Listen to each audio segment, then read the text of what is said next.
こんにちは、MM です。今回はですね、こちら、今回初めてアリエクスプレスで部品を買ったんですけど、開封しながらどんな風に届いたよとかね、その辺をお伝えしていければなと思っております。よろしくお願いします。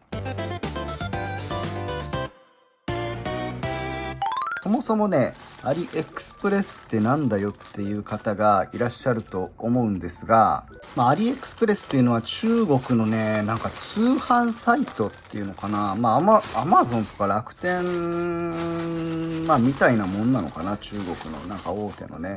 私が買ったのはこの部品のパーツなんだけど、レトロゲームのね。それだけそれだけじゃなくて、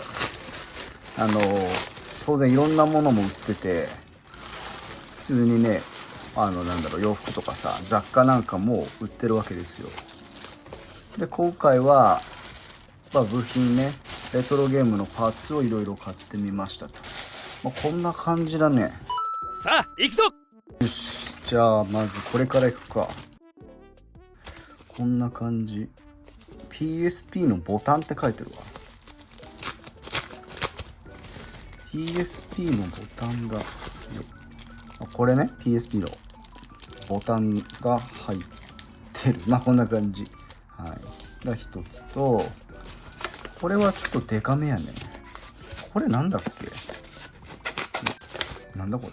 あれだ、液晶だ。液晶。これ IPS 液晶ですね。IPS 液晶。PSP1000 の液晶を買ってました。ほい。2個入ってる。これなんだ？これはね、あれだ。なんだっけ。PSP1000 のパネルだね。前面のパネルですね。前面のパネルと、これはなんだ？あれだ。アナログのスティック部分だ。これも同じく PSP のアナログのスティックですね。スティックを頼んでました。こちらはあれだ。変更版だ。でかくない？切るのかな？ちょっと前に買ったこのゲームボーイポケットのさ、この画面焼けビネガーシンドロームっていうのかなの変更版を、これでかくない？切るんですかね？思ったよりでかくない？と、バックライト付きがあったんで、バックライト買いました。これ IPS にしようかなってちょっと思ったんだけど、これはなんかね、ほら、綺麗じゃん。見た目が。だから、当時のまま使いたいんで、バックライト入れてみようかなと。ちょっとハンダごてがいります。これ切るんですかね？これ。もしやったことある方いたら、ぜひコメントで教えてください。で、次が、これがね、なんだっけ。カバーだ。ちょっと中見えないけど PSP1000 のカバーね。カバー全面フィルム。このさ PSP1000 のここのほら画面ね、画面もブツブツ穴開いてるでしょ。これね、このフィルムっぽいんですよ。フィルム自体、フィルムじゃない、フィルムっていうかこの画面、なんていうんだ、このカバー自体がなんかねボコボコなってるのね。なんでこれとちょっと入れ替えて使おうかなと思ってます。で、これが同じく IPS の液晶なんですけど、これは別に液晶なんで、どれに使ってもいいかなと思うんだけど、どうだろうね。このさ、ランプ電源 OK の PSP 線があるから、先日動画にしたやつで治らなかったやつね。で、傷つけちゃったやつ、これと入れ替えてもいいけど、多分それじゃ治んないと思うんだよな。なんで PSP 線のなんかこの基板っていうかね、本体側のジャンクを今探してるところです。なんか安いやつがないかなと、いろいろ漁ってるところですね。はい。それが届いたらちょっとセットでやろうかな。はい。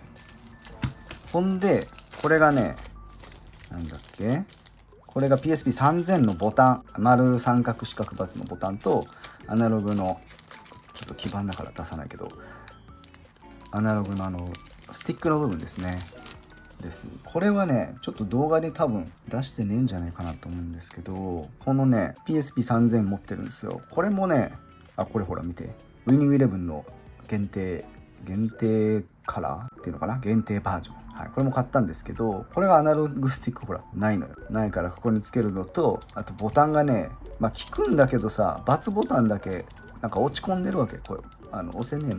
押せるんだけど押せねえっていうか、押した感触がなくて、はい、この部分をね入れ替えようと思って買いました。ボタン自体はこう反応するんですよ。でもね、×めっちゃ押したんだろうね、この人。もうとにかくもうバツ押しまくったんだろうね。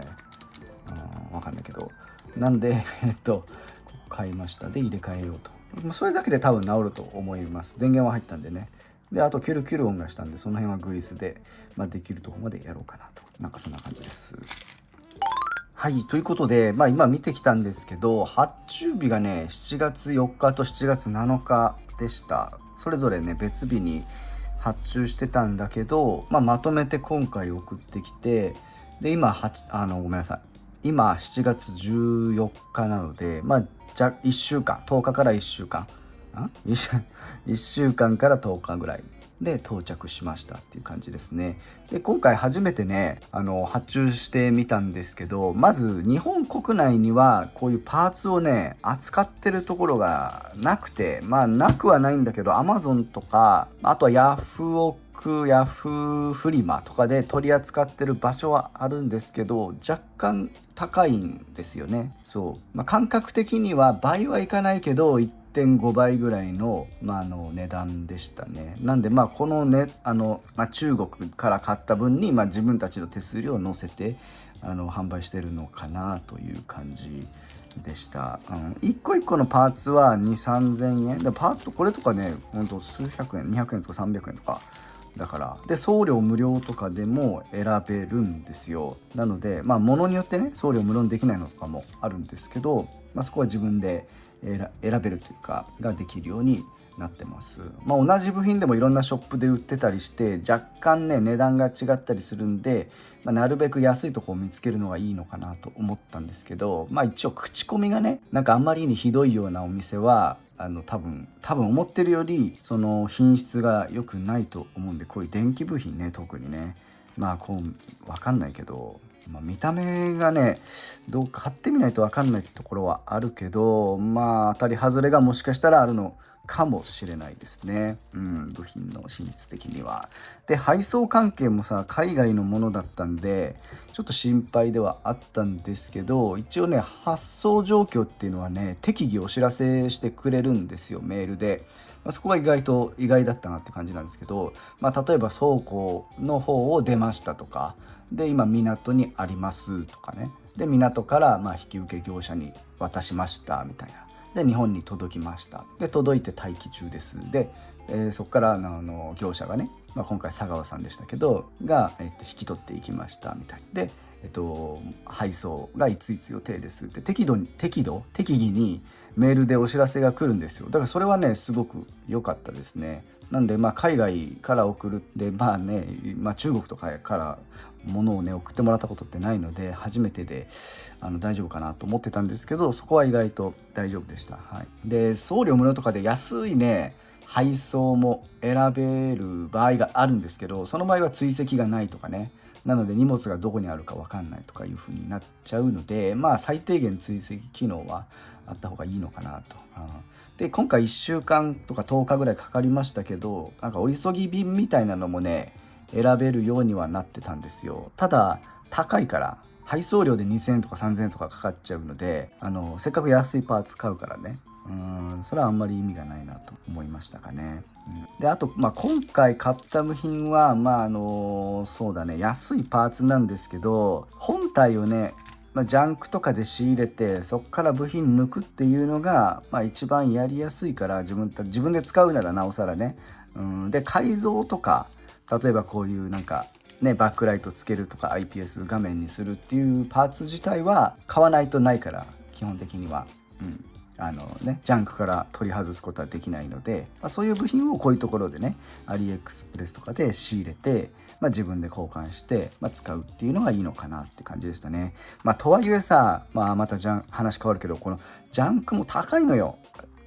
完全にぶっ壊れてて動かないというか動作未確認でももう本当に PSP の1000とかね初期型でもだいたい3000で買えたらラッキーかなと思って、今多分4000円ぐらいかな、ジャンクから一応動きそうなやつを買うとなるとね、で動作確認済みとかだと5000円とかねなってくるし、もうこの PSP の2000、3000ってなるとほんと8000円とかね、5000で買えればラッキーじゃないかな。そのジャンクでもね5000で買えれば多分ラッキーレベルで、もう7、8,000円からっていう感じにはなっちゃってるんですよね。そうなんでまあヤフオクをこう見張ってて、なるべくね1個じゃなくて2個3個とかセットになってると割とこう、値段もね、セットな分ちょっと若干ね安く買える傾向にあるのかなというところですけど、それでもなんかライバルが多いね。みんななんか何やってんだろうね。